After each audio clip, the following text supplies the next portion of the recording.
This is a review on the Harbor Freight Chicago Electric. It's item 66817. It's a 750 watt 12 volt power inverter. It's a relatively new model for them. I think it's been out for about 2, maybe 3 years as of, I think these came out in 2010. It's a little bit smaller and lighter weight than a lot of other inverters of the same capacity. Usually when you see an inverter about this size in the old days, it was only about 400 watts, 450. It's pretty decent capacity, heavy duty plastic housing. It's got a nice little screw nut arrangement here for holding the cables in place when you open up the package. All that's included is the inverter itself plus a couple of short battery cables. Now, if you watch a lot of my other videos, you'll see that I do a lot of off-grid micro power type stuff. And this type of inverter is a pretty good unit for a smallish to medium-ish size off-grid power system, because it's 750 watts with a 1500 watt peak power, which means it can take the starting voltage of power tools and items that are normally run on 750 watts but need a little more to run a peak voltage. One of these is roughly equal to, let's say, 6 amps of AC power.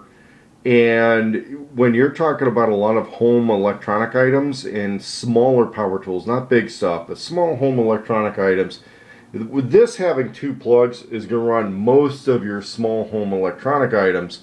And if you're setting up a small cabin or a campsite or installing one of these in a vehicle, you would basically have one inverter per circuit. You don't have like a master inverter that feeds everything. It's one inverter per circuit. Although what some people will do is they'll build this into a box with a battery and then maybe run exterior plugs instead of these.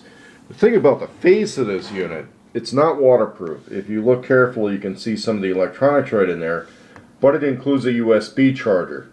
The USB charger only powers up when this thing is on, but you'll notice that if you're only using USB charger and you're leaving this on standby power, it's not running the cooling fan. And that's one of the big advantages of this particular little series of the Harbor Freight inverters. A big criticism of their inverters in the past, and it's still a big criticism of their larger inverters, is that they run the cooling fans all the time, and that has a tendency to kill batteries. With this one, as long as it's on, but it's just on standby power, the little fan's not running. So right now, while this thing's charging an iPhone, you can see the little charging icon going. It's charging an icon. It's charging the iPhone. It's not running a whole lot of power out of that. It's draining this little battery. It's a lawnmower tractor battery to translate it over to the 5.5 USB power. If I were to plug in some AC type stuff to this, then it's quite likely going to kick that fan on and start drawing that battery down in a hurry. This is the review on item 66817, Chicago Electric. It's a small portable inverter, good for vehicles, good for camping use. Pros are that it's nice, heavy duty. Con, it is not waterproof. It also doesn't come with any kind of mounting holes or anything, so generally the way you got to mount this is you're going to have to strap it down or maybe add some Velcro to it. Gluing it down is another possibility, although I don't recommend it. One of the ways I've kind of dealt with these that I think isn't half bad is you put a Velcro strip right here, a Velcro strip right here, and then mount it to a flat surface using a glued-in Velcro. The other good thing about this is it's got pretty good short protection. If this were to bounce around in some metal, even the connections back here are relatively well protected against shorting out, but you got to look out if you're going to have this installed in a toolbox. I'll be going over an installation later on. The other, I don't know if it's a pro or a con, but the cables it comes with are just meant to be clamped onto a battery.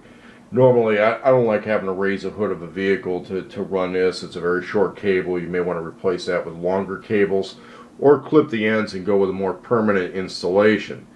This is going to be compatible with any 12 volt battery, regardless of the size of the battery. And of course, you could use it with a larger battery or a solar system, which I'll go over in another video.